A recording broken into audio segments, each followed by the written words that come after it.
Everyone, आप देख रहे हैं the royal study YouTube channel.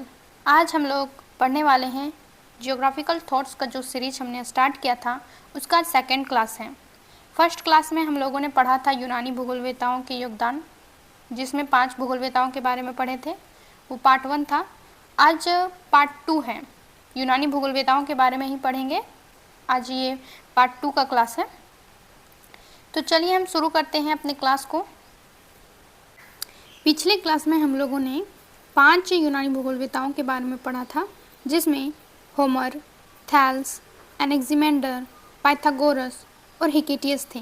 आज हम लोग आगे की भूगोलवेताओं के बारे में पढ़ेंगे, जिसमें 4 भूगोलवेताओं के बारे में पढ़ेंगे। और वो कौन कौन से हैं? हेरोडोटस, हिप्पोक्रेटस, प्लेटो और अरस्तु के बारे में पढ़ेंगे।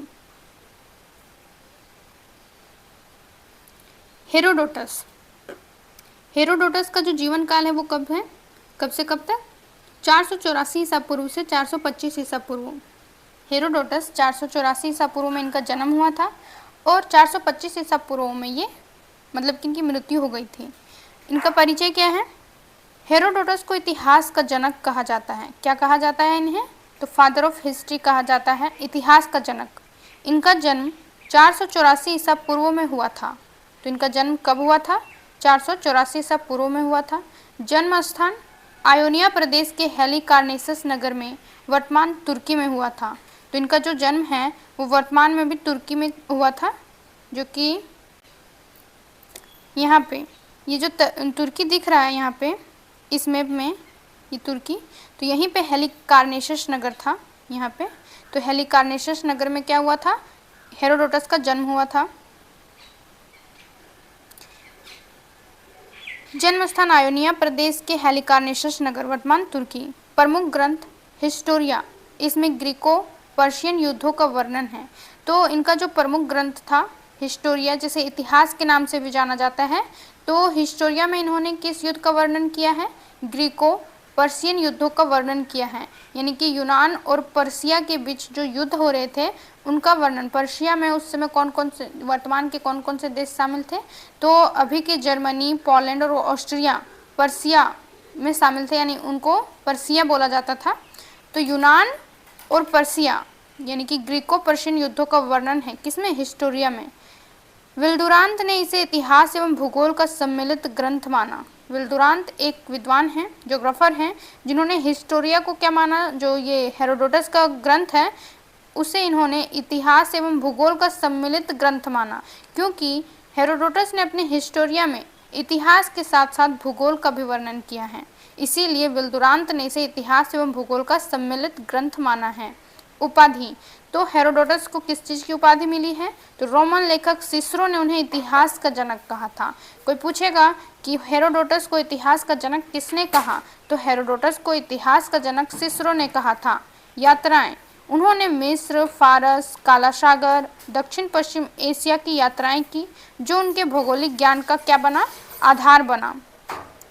तो उन्होंने अपनी भौगोलिक ज्ञान की वृद्धि कैसे की थी? यात्राओं के माध्यम से। वे यात्राएं के माध्यम से जगह जगह घूमते थे, वहाँ के भूगोल के बारे में वे जानते थे, वहाँ की जलवायु, मौसम के बारे में जानते थे। और वो जितना भी अध्ययन करते थे, जितने भी चीज़ों को वो देखते थे, वो अपने ग्रंथ में लिखते थे, जिसके कारण उनका भौगोलिक ज्ञान जो है वो बना।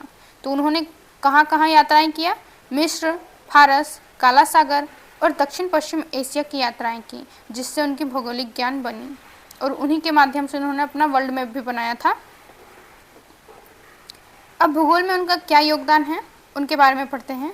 तो इन्होंने ऐतिहासिक भूगोल के विकास में योगदान दिया। किस भूगोल के विकास में? तो ऐतिहासिक भूगोल के विकास में, क्योंकि ये इतिहास के जनक माने जाते हैं। और ये अपना सारा काम जो है, मतलब कि इन्होंने इतिहास में ज़्यादा काम किया है, तो ये ऐतिहासिक भूगोल के विकास में इनका जो योगदान है वो सबसे ज़्यादा है।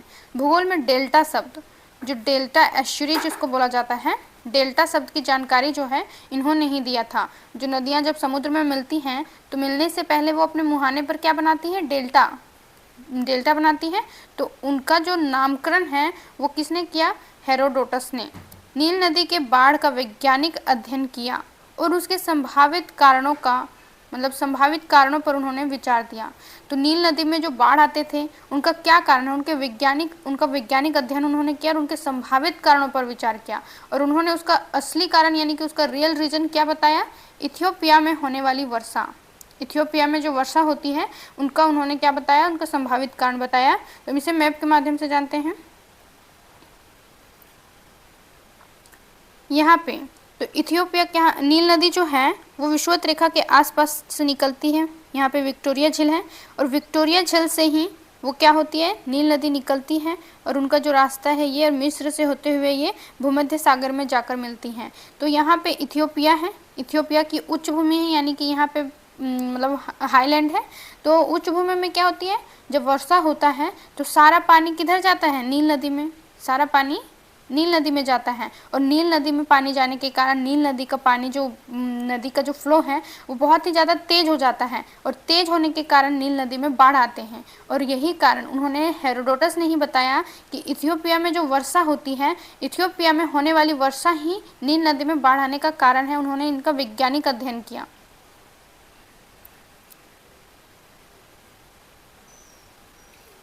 इन्होंने नील नदी के मैदान में जमा काली मिट्टी और डेल्टा निर्माण का सकारण वर्णन किया, यानी कि नील नदी में जो जमा होने वाली काली मिट्टी थी और जो डेल्टा थी वो क्यों जमा होते हैं, उनके जमा होने के कारण यानी कि सकारण उन्होंने वर्णन किया। हेरोडोटस ने ही मिस्र को नील नदी की देन माना। क्या माना, उन्होंने ही मिस्र को नील नदी की देन माना, यानी कि Egypt is the gift of Nile कहकर उन्होंने पुकारा, क्योंकि जो ये मिस्र की सभ्यता है वो नील नदी के मुहाने पर यानी कि नील नदी के किनारे ही विकसित हुआ था। इसीलिए उन्होंने मिस्र को क्या माना, नील नदी का उपहार कहा, यानी कि नील नदी का उपहार कौन है, मिस्र।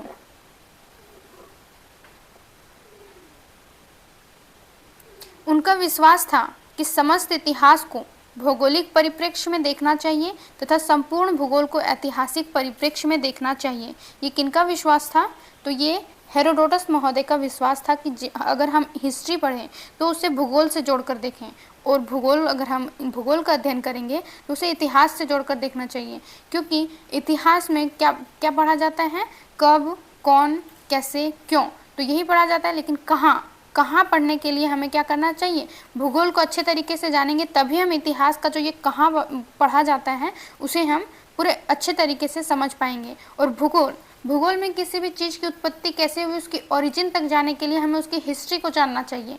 इसलिए भूगोल में भूगोल को ऐतिहासिक परिप्रेक्ष्य से देखना चाहिए, तभी हम भूगोल को पूरे अच्छे से अध्ययन कर सकते हैं। तो वो प्रथम विद्वान थे जिन्होंने विश्व के मानचित्र पर याम्योतर खींचने का प्रयास किया। याम्योतर यानी कि देशांतर रेखाएं, तो देशांतर रेखाएं, विश्व मानचित्र पर देशांतर रेखाओं को खींचने का प्रयास करने वाले ये प्रथम विद्वान थे। हेरोडोटस क्या थे, देशांतर रेखाओं को खींचने वाले, मतलब कि विश्व के मानचित्र पर देशांतर रेखाएं खींचने वाले ये क्या थे, प्रथम विद्वान थे। प्रथम प्रयास किए उन्होंने तापमान और पवन यानी कि टेम्परेचर और विंड के चलने के बीच संबंध को स्थापित करने का एक प्रारंभिक प्रयास किया, यानी कि सबसे पहला प्रयास उन्होंने ही किया था कि तापमान और पवन के चलने के बीच क्या संबंध है, तापमान के कारण पवन कैसे चलती हैं, तो ताप में अंतर हो जाने के कारण, तापांतर यानी कि टेम्परेचर डिफरेंस के कारण पवनें चलती है, ये इन्होंने ही बताया था। पवनें क्या होती हैं, हमेशा हाई प्रेशर से किधर की ओर चलती हैं, लो प्रेशर की ओर चलती हैं। तो ये किसने बताया था, हेरोडोटस महोदय ने ही सबसे पहले बताने का प्रयास किया था कि पवनें हाई प्रेशर से लो प्रेशर की ओर चलती हैं और इसी कारण जो है तापमान में अंतर हो जाने के कारण पवनें जो है वो एक जगह से दूसरी जगह चलती हैं। हेरोडोटस ने विश्व मानचित्र को मुख्य रूप से 3 भूखंडों में अध्ययन किया था। कितने भूखंडों में, 3 भूखंडों में। कौन कौन से, एशिया, यूरोप, लीबिया। लीबिया उस समय अफ्रीका को बोला जाता था। तो उन्होंने पूरे विश्व मानचित्र को 3 भूखंडों में ही अध्ययन किया था, एशिया, यूरोप और लीबिया। उस समय दक्षिण अमेरिका, उत्तर अमेरिका, ऑस्ट्रेलिया, अंटार्कटिका के बारे में किसी को उतनी जानकारी नहीं थी, इसीलिए सभी ज्योग्राफर्स जो प्राचीन के हैं सब 3 ही भूखंडों का अध्ययन किए हैं। हेरोडोटस के लेखों से यह ज्ञात होता है कि उसने इस बात पर जोर दिया था कि किसी राष्ट्र को या किन्हीं लोगों की जीवन शैली को ठीक ढंग से समझने के लिए घटना तथा वातावरण के पारस्परिक संबंधों पर ध्यान देना आवश्यक है। ये किनका मतलब कि हेरोडोटस के लेखों को अगर हम ध्यान से पढ़ें तो उससे ये ज्ञात होता है कि उन्होंने इस बात पर जोर दिया है, अगर हम किसी भी देश या वहाँ के रहने वाले लोगों की जीवन शैली के बारे में अगर अच्छे तरीके से जानना चाहते हैं तो हमें क्या देखना पड़ेगा, घटना तथा वातावरण के पारस्परिक संबंध। घटना जैसे कि वहाँ पे राजा महाराजाओं के द्वारा किए गए युद्धों से भी हमें वहाँ के जीवन शैली का पता चलता है, उस राष्ट्र के बारे में पता चलता है। और वातावरण के पारस्परिक संबंध यानी कि वातावरण से उनका संबंध कैसा है, वहाँ का पर्यावरण, वहाँ का भूगोल और वहाँ की जो वातावरण है वो किस प्रकार से है। जैसी वहाँ की जलवायु या मौसम होगी उसी प्रकार से लोगों के जीवन शैली होंगे, यानी कि उनका रहन सहन, उनकी संस्कृति, उनका रहने का तरीका, उनका खान पान और उनका पहनावा। तो जिस प्रकार से पर्यावरण यानी वहाँ का वातावरण होगा, टेम्परेचर जिस प्रकार से होगा उसी के अनुसार वे वहाँ की जीवन शैली होंगी। तो उन्होंने बताया था कि ठीक ढंग से समझने के लिए घटना यानी कि उस क्षेत्र की लोगों की जीवन शैली को समझने के लिए वहाँ की घटना तथा वातावरण के साथ जो उनकी पारस्परिक संबंध है उन पर ध्यान देना क्या है, आवश्यक है। ये हेरोडोटस महोदय के लेखों से हमें ज्ञात होता है। यह मानचित्र जो ये मैप दिखाई दे रहा है ये हेरोडोटस के द्वारा बनाया गया विश्व मानचित्र है।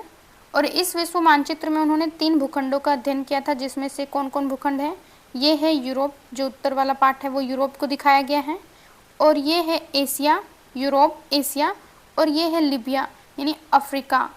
उन्होंने 3 ही भूखंडों का अध्ययन किया था, क्योंकि वे जितने भी मैप में यहाँ पे उन्होंने जो भी दर्शाया है वो भौगोलिक ज्ञान जो उन्हें प्राप्त हुआ वो यात्राओं के माध्यम से उन्हें प्राप्त हुआ। उन्होंने यात्राएं के द्वारा क्या किया, अपने भौगोलिक ज्ञान की वृद्धि की। और उन्होंने क्या किया, अपने हिस्टोरिया में उन्होंने 3 ही भूखंडों का अध्ययन किया है, यूरोप, एशिया और लीबिया। उस समय क्या वे मतलब कि उनको कौन कौन से सागरों के बारे में पता थी, तो वे भूमध्य सागर के बारे में जानते थे, काला सागर के बारे में, ब्लैक सी के बारे में भी जानते थे, कैस्पियन सागर के बारे में जानते थे, और यहाँ पे है मियोतियन लेक यानी कि मियोतियन झील के बारे में भी उन्हें जानकारी थी। और उन्हें कौन कौन सी नदियों के बारे में, जैसे यहाँ पे ईस्टर नदी बह रही है और ईस्टर नदी ब्लैक सी में जाके मिल रही है, तो इन्हें ईस्टर नदी की भी जानकारी थी।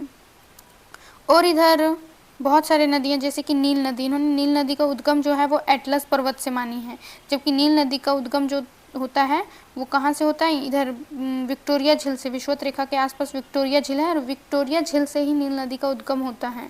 तो यहाँ पे नील नदी का उद्गम होता है। और ये है जो हाईलैंड यहाँ पे दिख रहा है वो क्या है, इथियोपिया की उच्च भूमि है। और इसी उच्च भूमि के कारण क्या होता है, नील नदी में बाढ़ आती है। ये किसने वैज्ञानिक अध्ययन किया था, हेरोडोटस ने ही किया था। और इंडस, यहाँ पे इंडस नदी यानी कि सिंधु नदी की भी जानकारी थी उन्हें, यहाँ पे जो बह रही है सिंधु नदी, तो इनकी भी जानकारी थी उन्हें। एरिथ्रियन सी के बारे में भी क्या थी, उनको जानकारी थी। और यहाँ पे अटलांटिक सागर के बारे में भी वे जानते थे। यहाँ ऑस्ट्राल सी उन्होंने शायद अंटार्कटिक महासागर को कहा होगा। और ये एरिथ्रियन सी जो है, एरिथ्रियन सी हिंद महासागर को उन्होंने एरिथ्रियन सी के नाम से जाना, यानी कि उसे एरिथ्रियन सी, उस समय हिंद महासागर को किस नाम से जाना जाता था, तो एरिथ्रियन सी के माध्यम से, मतलब कि उनका नाम था एरिथ्रियन सी। अब अगले भूगोलवेत्ता का नाम है प्लेटो। प्लेटो का जीवन काल कब से कब है, तो प्लेटो का जो जन्म हुआ था वो 428 ईसा पूर्व में और उनकी मृत्यु 348 ईसा पूर्व में हुई थी। यानी कि उनका जीवन काल 428 ईसा पूर्व से 348 ईसा पूर्व तक है। इनका परिचय क्या है, तो इनका जो जन्म हुआ था वो एथेंस ग्रीस में हुआ था, यानी ग्रीस की राजधानी एथेंस में हुआ था इनका जन्म। तो ये एथेंस यानी ग्रीस कहाँ पे स्थित है, तो इसके बारे में हम देखते हैं मैप में। ये वाला पार्ट जो यहाँ पे दिखाई दे रहा है ये ग्रीस है, ये ग्रीस है और ग्रीस की राजधानी एथेंस यहाँ पे दिखाई दे रही है। तो ग्रीस यानी कि एथेंस में इनका जन्म हुआ था, यहाँ पे एथेंस में हुआ था। गुरु का नाम उनका क्या था, सुकरात। शिष्य, अरस्तु उनके शिष्य थे। क्या थे, गुरु सुकरात थे और अरस्तु उनके शिष्य थे। इनकी प्रमुख रचनाएं कौन कौन सी हैं, तो प्लेटो की प्रमुख रचनाएं में आता है द रिपब्लिक, टाइमियस, क्राइटिक्स, लॉज और फेडरस। ये जो हैं वो उनकी प्रमुख रचनाएं हैं प्लेटो की। ये प्लेटो महोदय का क्या है, पिक्चर है। प्लेटो महोदय कुछ इस प्रकार से दिखते हैं। अब भूगोल में योगदान, तो प्लेटो का भूगोल में क्या योगदान रहा? सर्वप्रथम प्लेटो महोदय ने पृथ्वी को गोलाकार बताया, यानी स्फेरिकल या वलयाकार बताया। तो सर्वप्रथम प्लेटो महोदय ने क्या बताया? पृथ्वी को गोलाकार बताया और वलयाकार, गोलाकार या वलयाकार बताया। उनका मानना था कि विश्व में प्रत्येक वस्तु पूर्णतः को प्राप्त करना चाहती है। अतः उन्होंने रीजन भी बताया कि पृथ्वी गोल क्यों है। तो उनका मानना था कि विश्व में प्रत्येक वस्तु जो है वो पूर्णतः को प्राप्त करना चाहती है, यानी कि अपने आप को पूर्ण करना चाहती है। विश्व में जितनी भी वस्तुएं हैं वो अपने आप को एक पूर्ण रूप में, मतलब अपने आप को पूर्ण करना चाहती है, पूर्णता को प्राप्त करना चाहती है। अतः उन्होंने यह निष्कर्ष निकाला कि पृथ्वी चपटी नहीं गोल है, यानी कि पृथ्वी भी विश्व की एक वस्तु ही है और वो क्या है? चपटी नहीं गोल है, यानी कि जो पृथ्वी है वो भी अपने पूर्णता को प्राप्त करना चाहेगी। तो वो चपटी कैसे रहेगी? गोल नहीं रहेगी, क्योंकि वो पूर्ण होगी। तो पृथ्वी चपटी नहीं गोल है, उन्होंने रीजन बताया। उन्होंने भूकेंद्रीय सिद्धांत पर जोर दिया। किस सिद्धांत पर? जियोसेंट्रिक थ्योरी, भूकेंद्रीय सिद्धांत पर उन्होंने जोर दिया और यह माना कि पृथ्वी अंतरिक्ष के केंद्र में है। और उन्होंने क्या माना? कि जो पृथ्वी अर्थ जो है वो अंतरिक्ष के केंद्र में है और सभी आकाशीय पिंड पृथ्वी की परिक्रमा करते हैं। जितनी भी आकाशीय पिंड जैसे सूर्य, चंद्रमा, जितनी भी ग्रह हैं, सभी क्या करते हैं? पृथ्वी की परिक्रमा करते हैं। और पृथ्वी क्या है? पूरे अंतरिक्ष, जो अंतरिक्ष उसके केंद्र में है और बाकी सभी ग्रह, तारे और सूरज सब क्या करते हैं? पृथ्वी की परिक्रमा करते हैं। ये जियोसेंट्रिक थ्योरी है और उन्होंने इसी थ्योरी पर क्या किया? जोर दिया। किसने? तो प्लेटो महोदय ने। उनका यह मत जो है वो कोपरनिकस के सूर्य केंद्रीय सिद्धांत, तो कोपरनिकस का जो सूर्य केंद्रीय सिद्धांत है वो कब आया था? 1543 ईस्वी को आया था।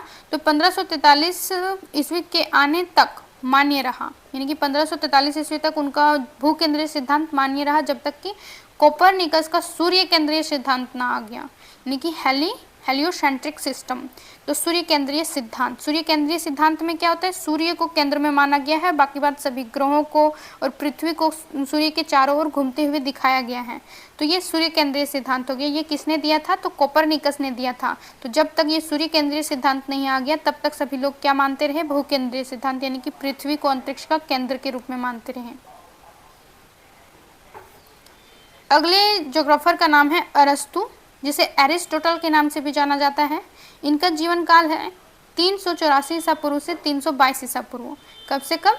384 ईसा पूर्व से 322 ईसा पूर्व। तो इनका परिचय है। इनका जन्म कब हुआ था?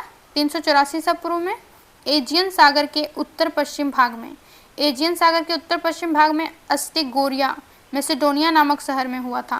इसको हम मैप में देखते हैं कि कहाँ पे है। ये यहाँ पे दिख रहा है, ये यूरोप है और यूरोप का जो ये एजियन सागर, इधर एजियन सागर है और इधर आयोनियन सी है, इधर एजियन सी है और इधर आयोनियन सी है। तो एजियन सागर का उत्तर पश्चिम, तो उत्तर इधर है और इधर पश्चिम, उत्तर पश्चिम। और यहाँ पे क्या दिखाई दे रहा है? मैसेडोनिया, मैसेडोनिया दिखाई दे रही है। तो मैसेडोनिया नामक शहर में ही इनका जन्म हुआ था। अस्टिगोरिया के मैसेडोनिया नामक शहर में हुआ था। अरस्तु, तो वो इसके जन्म के बारे में जान गए कि कहाँ पे हुआ था? एजियन सागर के उत्तर पश्चिम भाग में अस्टिगोरिया नामक शहर में। मैसेडोनिया का ही एक शहर है अस्टिगोरिया, तो मैसेडोनिया के अस्टिगोरिया नामक शहर में हुआ था। यह प्लेटो का शिष्य था। किसका शिष्य था अरस्तु? प्लेटो का शिष्य था। और इनकी प्रमुख रचनाएं में आ जाता है मेट्रोलॉजी का, जिसे मौसम विज्ञान कहते हैं, और ट्रीटिज ऑन द हेवेंस, तो ब्रह्मांड दर्शन, मौसम विज्ञान और ब्रह्मांड दर्शन इसके दो प्रमुख रचनाएं हैं, मेट्रोलॉजी का एंड ट्रीटिज ऑन द हेवेंस, अरस्तु की रचना है। और शिष्य, तो अरस्तु के शिष्य का नाम क्या है? अलेक्जेंडर द ग्रेट, सिकंदर महान।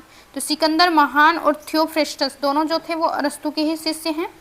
तो अलेक्जेंडर द महान जो है, मतलब कि सिकंदर महान एक महान योद्धा थे जिन्होंने भारत पर अटैक भी किया था। इसमें जो है नोट में दिखाए हैं कि कौन किसके गुरु और कौन किसका शिष्य है। तो सुकरात जो है वो प्लेटो का गुरु था। सुकरात किनके गुरु थे? प्लेटो के गुरु थे। और प्लेटो के मतलब शिष्य जो थे अरस्तु थे। फिर अरस्तु के शिष्य थियोफ्रेस्टस, थियोफ्रेस्टस और सिकंदर महान दोनों अरस्तु के ही शिष्य थे।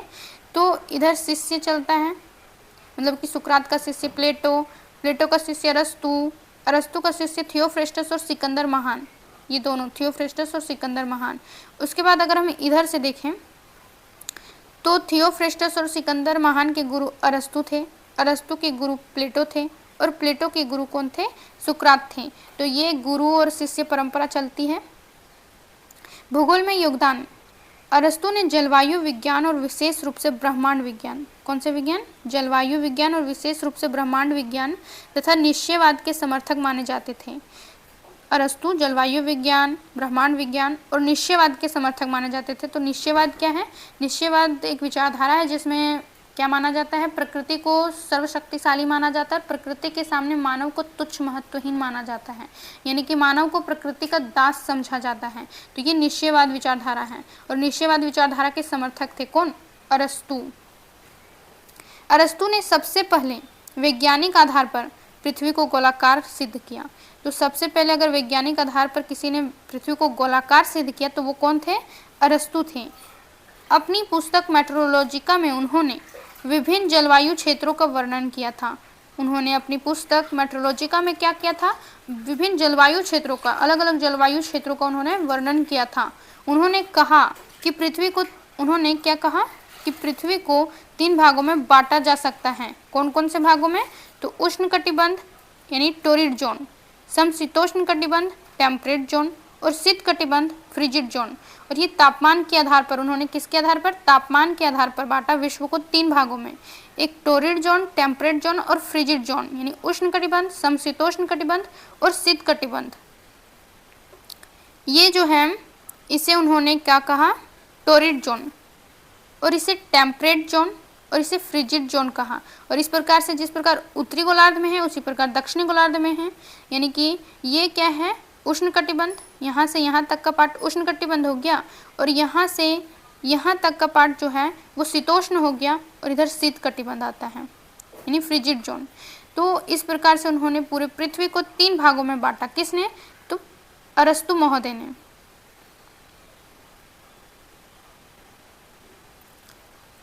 अगले जियोग्राफर हैं थियोफ्रेस्टस, जिनका जो समय काल है वो लगभग 370 ईसा पूर्व के आसपास है। थियोफ्रेस्टस का जो काल रहा, जीवन काल, वो यह समय काल बोल सकते हैं 370 ईसा पूर्व के आसपास थे। तो परिचय, इनका परिचय क्या है? इनका परिचय, यह अरस्तु के शिष्य थे। कौन थे थियोफ्रेस्टस? तो ये अरस्तु के शिष्य थे। इन्होंने वनस्पति तथा जलवायु को एक दूसरे से संबंधित माना। मतलब इन्होंने बताया कि जिस प्रकार से किसी भी क्षेत्र की जहाँ जिस तरह की जलवायु होगी वहाँ की वनस्पति भी उसी प्रकार से होगी, यानी कि वनस्पति जलवायु से प्रभावित होता है।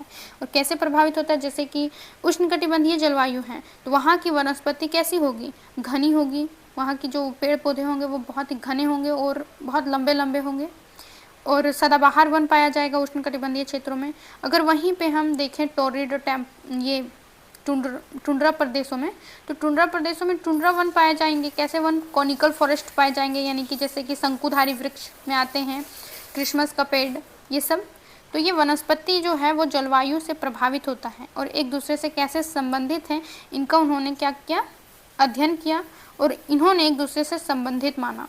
वनस्पति भूगोल, वनस्पति भूगोल का आरंभ यहीं से माना जाता है, यानी कि थियोफ्रेस्टस के समय से ही वनस्पति भूगोल का आरंभ माना जाता है और इसी के कारण इसे क्या कहा जाता है?